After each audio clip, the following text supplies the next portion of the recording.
السلام عليكم ورحمة الله وبركاته. الحمد لله الذي جعل لنا من النعم ما لا نحصي، وهو القائل: وإن تعدوا نعمة الله لا تحصوها إن الله لغفور رحيم.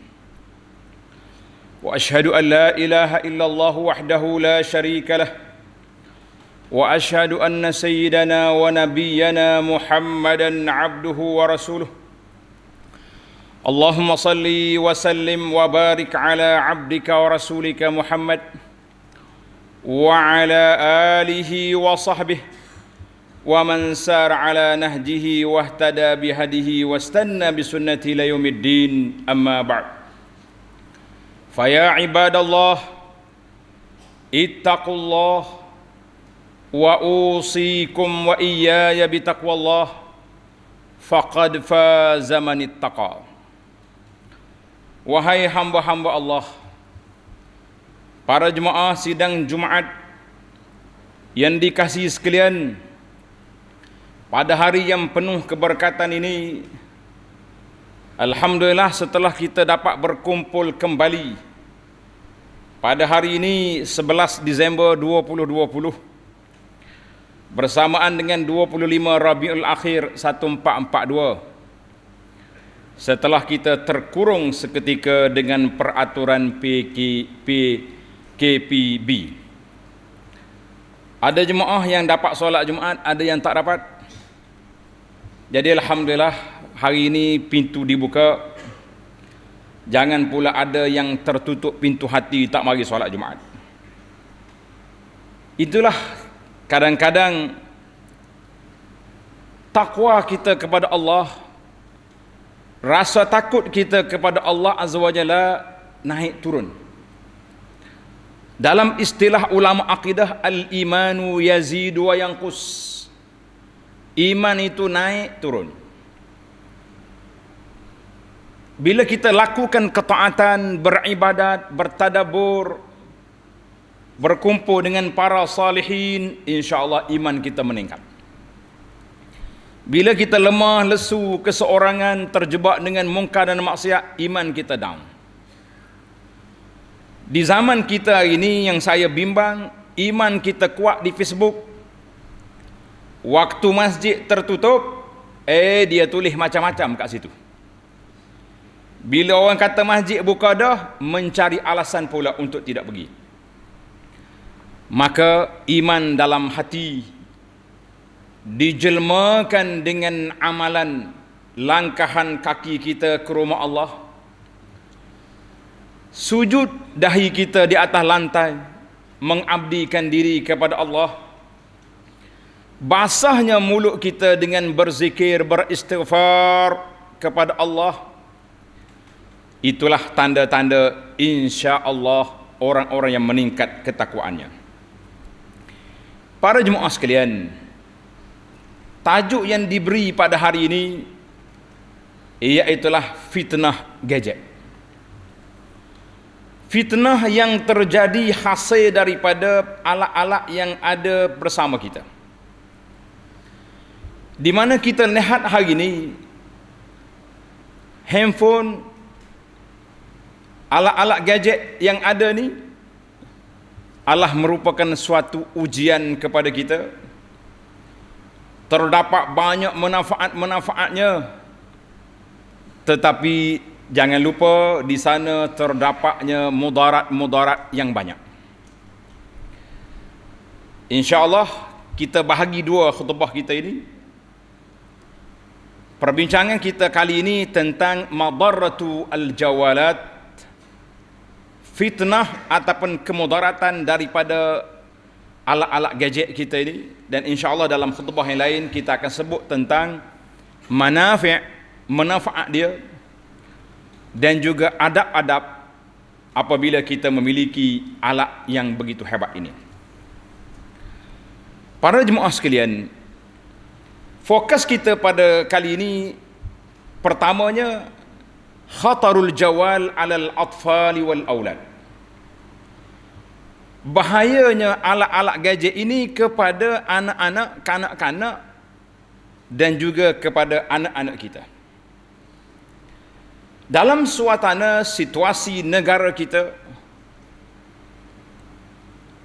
dan juga negara-negara lain, iaitulah diserang dalam satu program nama dia COVID-19. Masih lagi 19 walaupun kita sudah berada di hujung 20. Dan kita berdoa kepada Allah Subhanahu Wa Taala supaya tidak ada yang COVID-20, mungkin lebih berat lagi. Maka kedengaranlah istilah baru yang digunakan oleh pihak kerajaan, PKPB, ada tempat di, paling ringan PKPP. Saya rasa tak nak ulah dah tajuk ni, tuan-tuan sudah reti belakang. Hari-hari duduk dengar dalam berita, sampai ada orang kata, tak si dengar dah. Dengar tak dengar pun, gitulah keadaan kita. Maka hasil daripada perintah pergerakan, kawalan pergerakan bersyarat ini, berlakulah sekolah-sekolah ditutup, institusi pendidikan dalam negara kita ditutup sehingga awal tahun 2021, insya-Allah.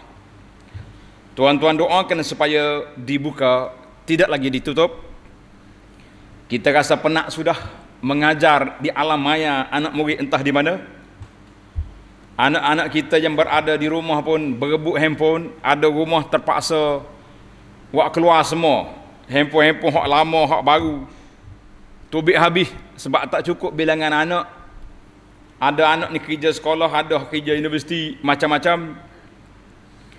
Maka ibu bapa menghadapi cabaran besar untuk menjayakan agenda pendidikan anak-anak di atas talian.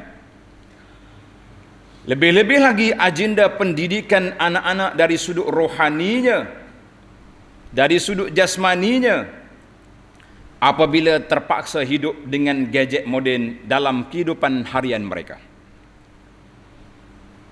Mungkin ibu bapa yang mempunyai sedikit keuangan yang lebih sikit, ataupun yang sederhana-sederhana juga, tidak mahu dianggap ketinggalan zaman atau alasan untuk melakukan kerja-kerja rumah tanpa gangguan. Sebahagian ibu bapa mula memberi atau membelikan gadget khusus kepada anak-anak mereka. Ada tablet, telefon pintar, iPad, tab, hok beli komputer, beli laptop, macam-macam kakahnya beli. Ada juga yang menjadikannya hadiah meraihkan hari lahir si anak budak kecil, boleh parang yang tajam. Sedar tidak sedar, tindakan ini mengundang banyak keburukan berbanding kebaikan kepada si anak. Lebih-lebih lagi jika ia digunakan tanpa panduan dan kawalan.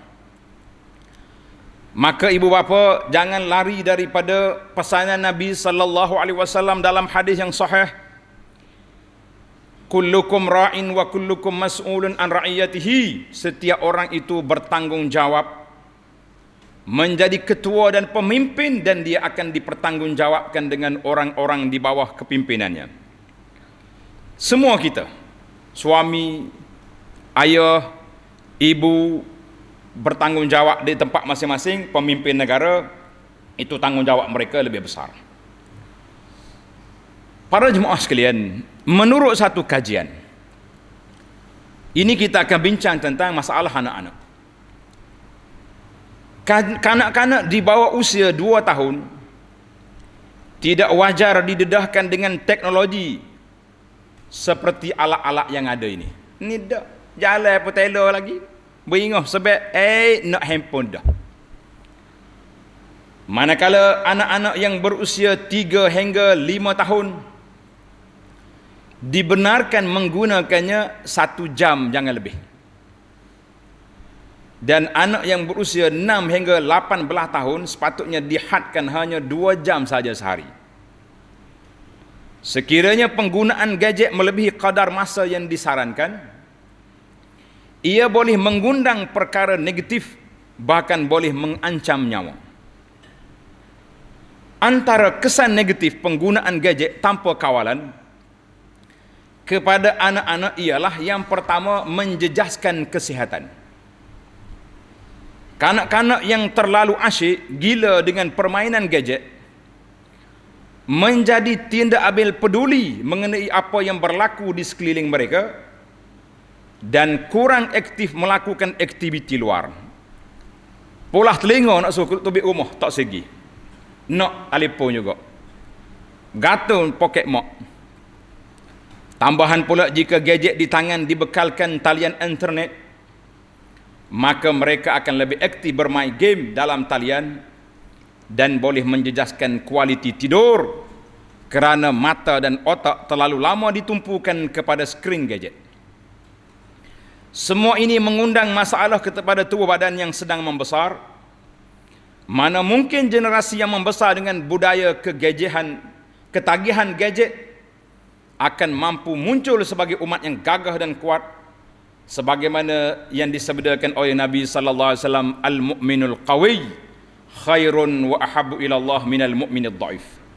Orang mukmin yang kuat dari sudut pemikirannya, fizikalnya, berani dia menyatakan kebenaran lebih baik daripada orang mukmin yang lemah. Namun begitu, orang mukmin itu baik belaka. Hadis riwayat Muslim. Itu yang pertama, bahaya gadget kepada kesihatan. Kesan yang kedua, membantutkan perkembangan mental dan kemahiran fizikal. Bermain gadget boleh membantutkan perkembangan otak si kecil, bahkan boleh menyekat kemahiran mereka. Apabila anak kecil hanya menggunakan satu atau dua jari menyentuh skrin tablet untuk bermain, ia sebenarnya membantutkan perkembangan kemahiran seluruh jari mereka. Akibatnya, ada kalangan kanak-kanak tidak mahir memegang pensil. Apabila memasuki tadika atau prasekolah, pasti di samping itu ia juga akan melambatkan kemampuan mereka bercakap. Terdapat kes kanak-kanak berusia 2 tahun pun masih belum dapat menuturkan walau sepatah perkataan akibat terlalu aktif melayani gadget. Bahkan apabila membesar, mereka bermasalah dari sudut sikap dan hilang minat untuk belajar. Kesan yang ketiga, bermain gadget sangat mempengaruhi sikap negatif kepada emosi dan jiwa kanak-kanak dan juga anak remaja. Ia akan merangsang sikap kasar, agresif dan kurang sabar jika inginkan sesuatu. Ngamuk semua. Puncanya kerana alat tersebut mampu memberikan keseronokan secara mudah tanpa perlu berusaha lebih. Main je. Akibatnya, apabila sudah ketagih, emosi mereka tidak stabil dan mudah memberontak jika kemahuan mereka dihalang. Bahkan kalau mak dia ambil handphone, dia tengah main, nak jawab panggil dia orang ke apa dia, oh berembah. Balah dengan mak dulu. Inilah yang dikatakan penyakit yang menular di kalangan anak-anak kita. Maka para ibu bapa, pada hari ini kita menegaskan bahawa tanggungjawab kita sebagai penjaga anak-anak adalah memastikan anak-anak kita mampu membesar dengan persekitaran sehat dan berteraskan etika, adab dan akhlak Islam. Awasilah potensi dan perkembangan anak-anak kita semua daripada awal pembesarannya agar tiada masalah yang timbul ketika diaudit dan ditanya di hadapan Allah Azza wa Jalla, apa yang kamu buat kepada anak-anak kamu. Maka para jemaah sekalian, kasihilah dan selamatkanlah anak-anak kita daripada fitnah gadget sekiranya diguna tanpa kawalan. Jadi kita kena kawal, tengok nak suruh handphone ke anak, nak buka alat-alat ni biar ada password. Tengok jadual, pukul berapa mau ada kelas dengan cikgu. Kena kawal. Setengah mak ni dia ada 2 handphone sedap. Dia beri ke anak dia se. Anak cakap dengan cikgu 10 minit, main game 3 jam. Mak duduk kokis dengan guru dia, duk main WhatsApp, duk jual tu jual ni pas ke tengah hari. Tengok-tengok 3 jam dah anak main gadget. Apa nak buat? Kata orang bukan salah ibu mengandung, salah ibu mendidik anak. Kena kawal, kena pantau tengok. Dan cikgu-cikgu, kami juga guru, jangan marah kepada kita, mesti bertanggungjawab. Bila bagi jadual kepada pelajar, bagi betul. Ni tidak bagi jadual pukul 8.30. Anak kita genyih mata bang, mari minta telefon pukul 8.30 ada kelas. Gigi tengok pukul 9.30 duk main game. Berapa? Cikgu kata kelas ditunda. Ini pun satu penyakit. Pasal itulah kita kata guru juga bertanggungjawab di hadapan Allah Azza wa Jalla dengan kerusakan budak-budak. Kalau kita lock lagu ni. Kalau kita nak tunda kelas, bagi tahu awal-awal. Hantar mesej malam kepada ibu bapa, kelas kita esok ditunda 8.30 ke pukul 10. Tak ada jadi masalah, kita semua ada masyarakat. Tapi membiarkan macam ni, kita kata terumbang-ambing. Itu hak peringkat sekolah, hak peringkat universiti tak tahu kira apa. Hak pagi ni kelas tunda jadi malam apa ada. Kita kata hadis wala haraj, maka ibu bapa mesti mengambil ruang yang ada ini. Masa yang kita masih ada, mestilah kita bertanggungjawab dengan anak-anak kita. Jangan sampai anak-anak kita nanti menjadi mangsa kepada gadget yang ada ini, tak tahu apa dia buat, dan kita kena cek. Dia ada kan, dia alat kita, lepas anak kita main, kita boleh semak balik dalam alat ni, dia tengok gapo. Kalau setakat dia tengok cerita kartun, cerita-cerita yang munasabah dengan budak-budak, kita kata bolehlah lagi.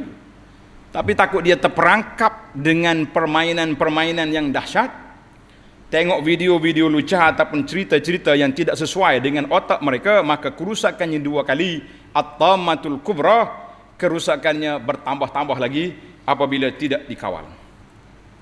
Jadi para jemaah sekalian, hari ini kita tengok dalam berita amat menyedihkan. Macam-macam kategori orang telah dibuat report polis. Berlakunya pencabulan, rogo dan sebagainya. Puncanya gadget. Berkenalan chat, main ke WhatsApp, main ke alat-alat ni, akhir kali berjumpa. Macam-macam cerita. Kita kata nas'alullah as-salamata wal afiyah, kita minta dengan Allah Ta'ala selamat. Berdoalah kepada Allah Azza wa Jalla supaya anak-anak kita selamat, membesar dalam keadaan beriman kepada Allah, tidak terperangkap dengan fitnah-fitnah gadget ini. Mudah-mudahan mereka membesar menjadi anak yang soleh dan anak-anak yang solehah insya-Allah. A'udzubillahi minasyaitonirrajim. Innama amwalukum wa auladukum fitnah. Wallahu indahu ajrun azim. Sesungguhnya harta benda kamu dan anak-anak kamu itu hanyalah menjadi ujian kepada kita. Allah beri kepada kita anak nikmat, rezeki. Berapa ramai orang tak nak, orang nak anak, sampai beribu-ribu habis doktor, habis fulus, habis doktor mencari tak dapat anak. Orang yang tak si anak pula beriak anak dia setiap tahun. Siapa nak cukur peletih dah ustaz? Ada pula. Cukur boleh, mengekah tak boleh. Tak cukup duit. Kita kata tak apalah, itu rezeki dia. Mudah-mudahan mereka dapat duit nanti mereka buat sunnah Nabi sallallahu alaihi wasallam itu. Maka fitnah ini, ujian ini perlu ditangani, dijaga dengan baik. Wallahu indahu ajrun azim. Allah kata di sisi Allah Ta'ala lah pahala yang besar. Artinya kalau kamu jaga betul-betul, kalau kamu jaga betul-betul anak kamu, didik molek-molek, maka pahala mendidik anak itu sangat besar. InsyaAllah mudah-mudahan kita termasuk di kalangan manusia yang berjaya mendidik anak-anak kita dan mengawal mereka. Kata di para ahli motivasi, biarlah anak kita ibarat seperti ikan di air masin. Ikan di air masin, kalau nak goreng kena bubur garam. Anak kita hidup di zaman ni, di zaman gadget yang langit terbuka ini, biarlah mereka dengan kawalan akhlak, kawalan iman, mereka tidak terjebak dengan perkara yang tak baik insya-Allah. Para jemaah sekalian, itu untuk anak-anak. Sekarang kita pindah kepada episod perbincangan untuk kita semua. Afatul jawal ammatan, secara umum. Yang pertama kita tengok salah guna gadget ini dari sudut agama dan akhlak, iaitulah berlakunya perkara-perkara yang tidak baik, penggunaan, sama ada tengok video lucah ataupun buat mengorak dalam ni, teka macam-macam sehingga terjadi apa yang terjadi hari ini, berlakunya zina, rogol dan macam-macam lagi, mari daripada penyalahgunaan alat-alat yang sangat berbahaya ini. Yang kedua, di antara penyakit wabak yang berbahaya ini, alat gadget ini menjadi wasilatun sahlatun lil kazib, alat yang sangat mudah untuk melakukan penipuan, pembohongan. Ni orang duk keluar gambar-gambar pendakwah, termasuklah gambar khatib kita hari ni juga. Letih dah saya nak jawab, tak tahu. Saham kami ni patuh syariah, dia letak gambar. Gambar ustaz tu, ustaz ni. Mungkin tuan-tuan boleh tengok juga gambar saya pun ada juga sekali. Kita tak tahu apa tu. Tapi dia jaja gambar, orang tak percaya, belilah saham dia. Yang tak percaya dia WhatsApp balik kita, ustaz betul ke ni? Kata saya tak pernah tengok, tak pernah tahu. Kenapa tak buat laporan? Kita lapor hari ni, esok tu biar lain pula. Kita kata subhanallah. Ini pembohongan. Dari sudut perniagaan, dari sudut politik tak saya cerita. Hari ni dapat SD, esok tak dapat, macam-macam cerita boleh buat. Tuduhan sana, tuduhan sini cukup dahsyat. Dan jangan lupa di dalam agama, pembohongan dalam agama banyak. Kita bimbang hari ini tuan-tuan yang bersemangat keagamaan ini duduk menyebarkan video, poster-poster, penyebaran hadis-hadis palsu yang ditularkan tanpa kawalan. Kita kata Allahul Musta'an, Allah Ta'ala lah yang boleh menyelamatkan kita. Pasti dulu nak sebar video ke hadis-hadis, hadis Bukhari. Jenuh ustaz kita belik kitab Bukhari tak jumpa. Rupanya Bukhari hok jual roti canai, kapu dia cerita. Dia pakai buah tu. Tulis kat poster riwayat Bukhari. Kalau kita tanya di Bukhari mana? Tu hok jual roti canai. Kira jual apa pun jangan marah pula kedai roti canai kita. Contoh, maknanya orang boleh buat. Tulis kat jadi, oh Bukhari ni. Bukhari. Masya-Allah tabarakallah. Baik, yang ketiga, alat ini juga menjadi alat untuk mengumpat orang, menjadi batu api, merusakkan rumah tangga orang. Duduk dia juga ambil gambar orang ni, duduk dengan orang perempuan dia, duduk ramai-ramai, dia kerak dua, letak dalam grup, biar gambar berbicara. Siapa ke bini dia, dia kata bapak dia ni menikah bila pula, walahannya gambar tak ada kena-mengena dengan perkahwinan, majlis-majlis dia pejabat apa, macam-macam cerita. Akhir sekali kita jadi namimah, tuan-tuan pun cerita, dengar baca banyak maklumat-maklumat yang dihantar dalam grup. Kadang-kadang grup yang kita terima tu orang cerita ustaz kita sendiri. Akhir sekali kita jumpa ustaz pun lari, tak salam. Salam memang tak boleh musim Covid ni. Maknanya nak jumpa pun tak berani dah. Sebab kerana batu api masuk dalam gadget kita. Yang keempat, alat gadget ini juga boleh menyakiti, mengganggu orang-orang solat di masjid. Imam dah pesan dah, setengah masjid dia tulis pitu lagi, pangkah gambar handphone, suruh tutup, silent. Tak ada apa-apa. Tengah duduk semaya, yonyeh bunyi. Dia pula belajar tak habis pekoh. Orang tengah solat tak boleh bergerak, pakai tak gerak, telefon duduk bunyi dalam poket juga bunyi. Lepas tu orang 3 kali pusing. Lagu pula kalau lagu Allah, macam-macam lagunya letak. Ini gangguan. Banyak cerita, tengah-tengah duduk belajar di masjid, ustaz duduk mengajar, dia duduk main handphone belakang. Pun ada juga, agak-agaknya tak ada lah puak kita ni, kan? Itu dari sudut adab, etika, dan juga dari sudut keamanan. Ramai orang guna handphone hari ni, dia panggil scammer. Berapa orang yang kena curi duit sampai ratus ribu pun ada, hasil daripada duk main dengan alat-alat gadget ni. Baik, itulah. Kita pun heran lah, kawan-kawan kita orang cerdik juga. Mari-mari sini lembek tekau ustaz doakan. Kata doa ke apa? Habis dah banyak ratus ribu dah kena tipu ke bawa skema. Kata bapa mau percayanya? Dia kata dia ni daripada bala polis, daripada mahkamah. Kata orang kapur pun tak percaya, awak orang cerdik boleh percaya. Jadi apa boleh buat? Qadarallahu wa ma syaa fa'al, hilanglah duit dia. Kita nak kata apa? Inna lillahi wa inna ilaihi raji'un. Maknanya orang guna dari sudut keamanan, penipuan, macam-macam dia boleh buat. Kerusakan-kerusakan dalam dunia. Maka dari sudut mukhalafat syariah, Dari sudut kesalahan penggunaan yang bercanggah dengan syariat, banyak. Kita nampak benda tu baik, tapi benda yang tidak baik, contohnya duk ajak orang buat benda-benda amalan-amalan yang tidak warid daripada Nabi SAW. Duk sebar benda-benda, kita pun percaya, kita tolong sebar juga. Bawa ajaran yang pelik-pelik. Sekarang ni dia panggil ajaran batin ya, berselindung di sebalik nama zikir-zikir. Hari ni orang duk sebarkan zikir Asmaul Husna. Sedap cakap ya Bari, ya Khalik. Tapi ada keracunan dalam tu. Mereka menolak hadis Nabi, tak payah baca Quran, cukup dengan baca Asmaul Husna dan meditasi apa dia macam-macam cerita. Maka banyaklah para jemaah sekalian, di antara kesalahan-kesalahan lagi, kita dengan alat yang ada ni cepat tersebar berita-berita palsu dalam masyarakat. Maka apa yang kita nak buat? Kita pun terima pakai percaya selalu. Kalau jenis pengulah tak tengok berita, tajuk berita sok khabar tu pakai gomo selalu. Walau hanya esok dapat penafian bahawa itu fake account. Nak kata apa? Di antara lagi, banyaknya penyebaran gambar-gambar lucah yang disebarkan melalui alat ini. Yang saya bimbang, tuan-tuan yang menjadi penyebar gambar-gambar keluarga yang tidak tutup aurat.